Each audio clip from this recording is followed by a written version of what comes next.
Feastables, aka Mr. Beast's chocolate, supposedly the best chocolate in the world. We'll see about that in a little bit. But today I'm going to take some of this, pop it into a still along with some aged rum, redistill it, and see if we can create a clear chocolate rum.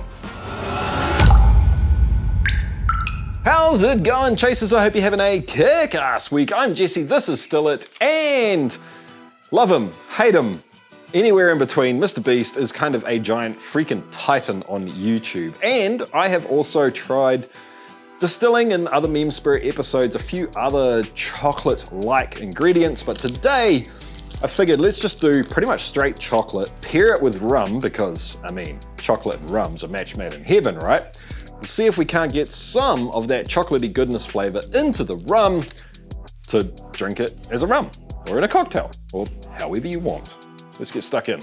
Let's start out with some rum. I'm gonna do 500 mils of this for two reasons. One, honestly, this rum's actually pretty good, and I don't want to waste a whole lot of it. In fact, I might bottle this after this episode. And two, I've got 2 Feastable bars. I want the ratio of rum to chocolate to be pretty high, so we have the best chance of getting as much chocolatey goodness into the rum as possible. The rum itself came from the Pirate Rum video a little while back. Kind of an interesting video. If you haven't seen that, check it out. I'll show you how to make a legitimately, somewhat historically accurate pirate rum.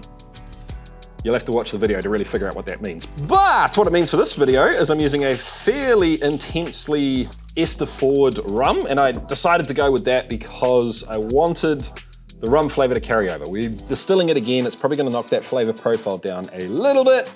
We wanna do as much as I can in terms of keeping both the rum flavor and the chocolate flavor. All right, let's have a look in Feastables time. I mean, it's chocolate, right? I don't know what to tell you. I have had a piece of this before, I think. It was nice. I wasn't amazed by it, but maybe I'm not the target market that Mr. Beast is going after. Let's see what the rest of the family have to say about this. So I set the table. Everyone got 3 different types of chocolate. The kids were absolutely ecstatic. I don't know if they've ever eaten this much chocolate outside of Easter, but I let everyone taste it and ask them to hold up the sign of their favorite chocolate.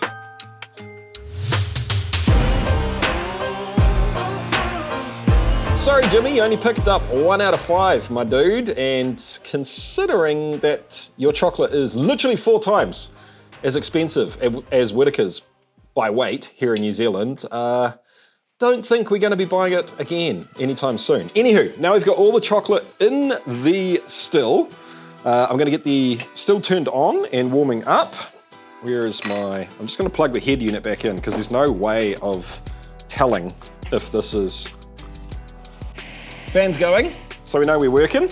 Yeah, there's no way of telling if the element is turned on and working without the head unit plugged in. So the idea here is I just want to melt the chocolate and let it kind of incorporate into the rum.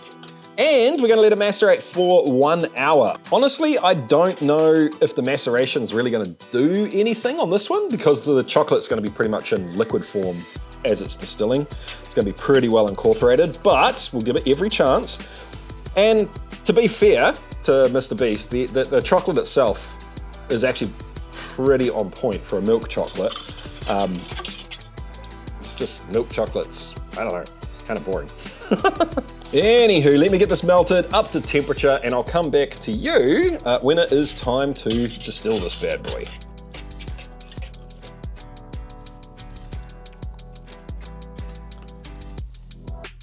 After macerating, the still's turned back on, we're up to temperature and just starting to get some drips coming off the top of the still. While it was warming up, I made sure to give it a swirl every now and again just to make sure that there wasn't anything, like any of that chocolatey or cereally stuff sitting right on the bottom that's likely to burn. Generally with stuff like this, we're going to take a wee bit of heads off the top. We've already distilled this alcohol well and properly, so most of the cuts have already been made. We're just taking a little bit more because it was double pot stilled stuff, not reflux especially. This smells like a little bit headsy, but mostly like absolutely feral chocolate. Like old, I don't know, old hot chocolate or old Milo? More like Milo. I don't know if you have that in America. That's not ideal. But this, that's actually kind of pleasant. I think there might be hope for this little project after all. We'll have to wait and see. If you're new to the channel and / or to distilling, it may come as a slight surprise that what we're doing here is essentially exactly the same technique that I use to make homemade gin. And gin is one of those things that you can absolutely nail as a home distiller. You can make really, really, really good gin at home. And better than that, you can even make amazing gin for yourself because you can tweak the recipes to suit your own preferences in terms of flavor. It's pretty good. It's a pretty damn satisfying hobby. So if you're watching this just purely for entertainment, I get it. That's awesome. Welcome.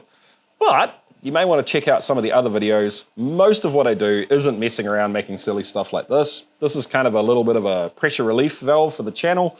Most of the time we're making legitimately craft, delicious homemade spirits at home. If you're interested in that, there'll be a link for a few playlists down below. Okay, so near the beginning of this run, I was getting mostly chocolate and not a lot of rum.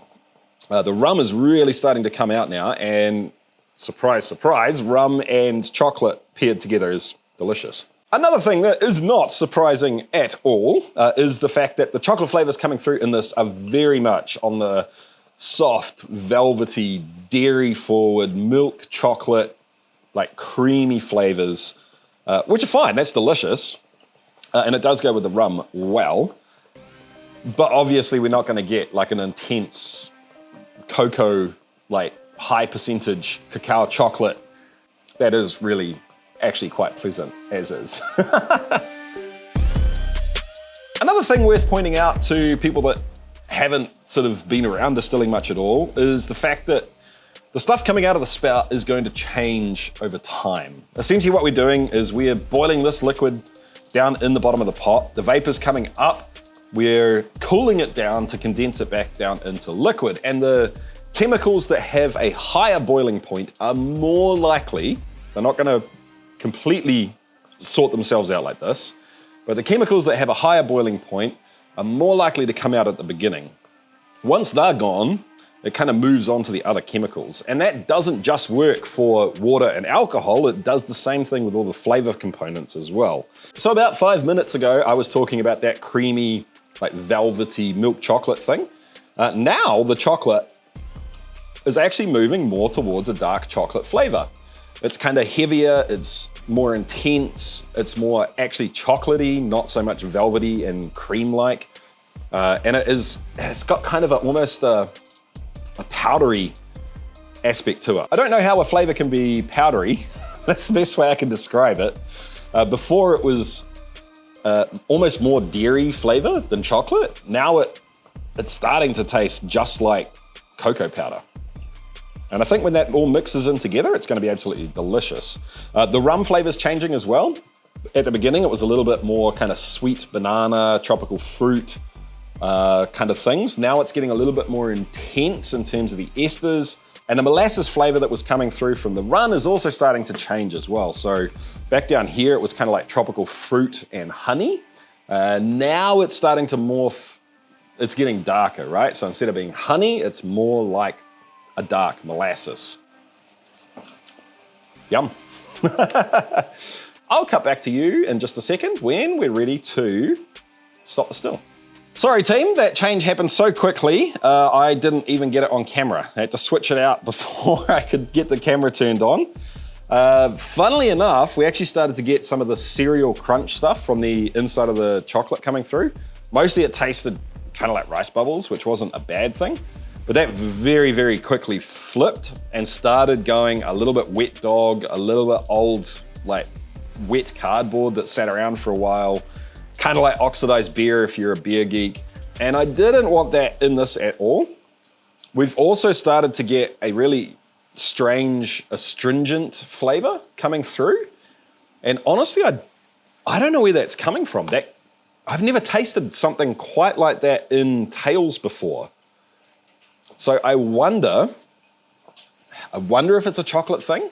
It could also be a chocolate additive thing, potentially. Something that they put into the chocolate to stabilize it, to better shelf life. I don't know, you don't taste it in the chocolate because it's in small percentages, but when it's kind of concentrated into one little fraction coming off the still, it's really astringent.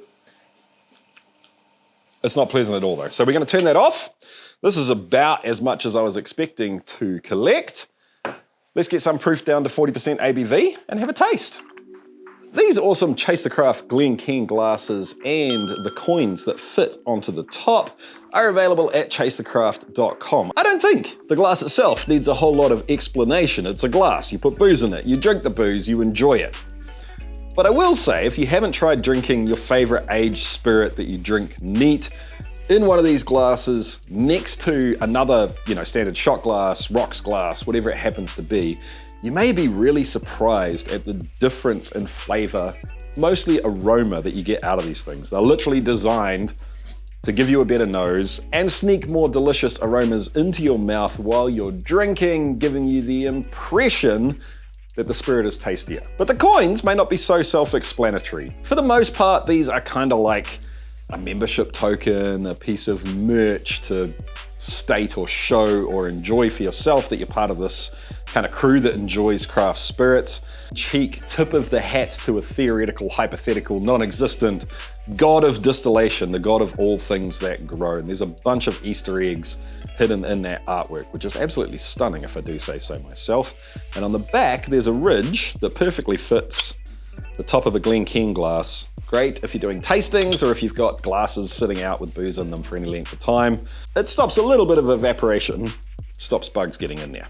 Once again, if you're not used to this stuff, all I did was proof this down with filtered water.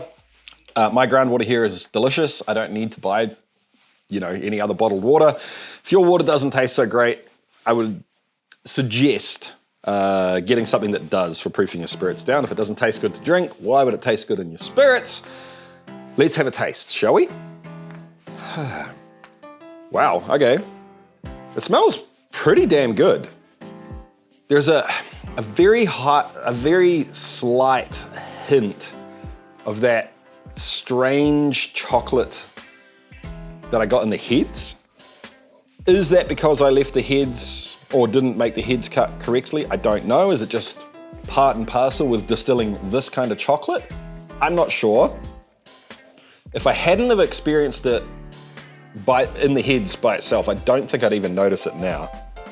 Overall, the aroma is absolutely delicious. It smells like rum and chocolate with a little bit of kind of a cereal-y, literally cereal, like rice bubbles, rice snaps, whatever you want to call them, thing going on as well. That smells really good.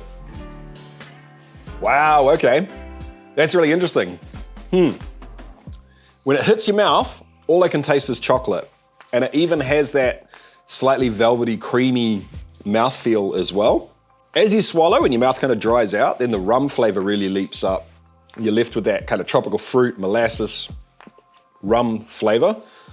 And then a lingering, darker chocolate, that powdery cocoa sort of thing going on afterwards, which is actually quite nice because it cleans up your palate. It kind of dries your palate out a bit. It doesn't leave it feeling sickly and sweet.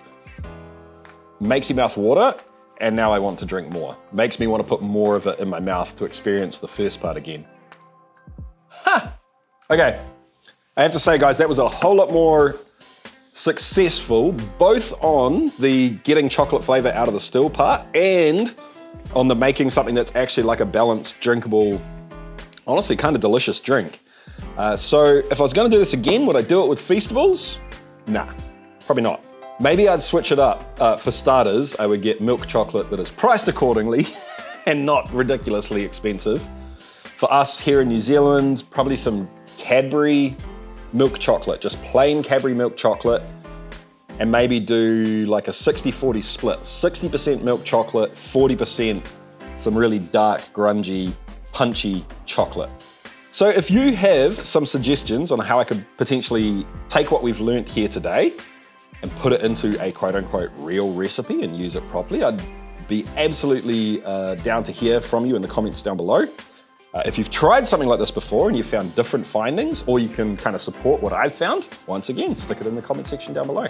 And I'll catch you next time, team. Keep chasing the craft. See ya.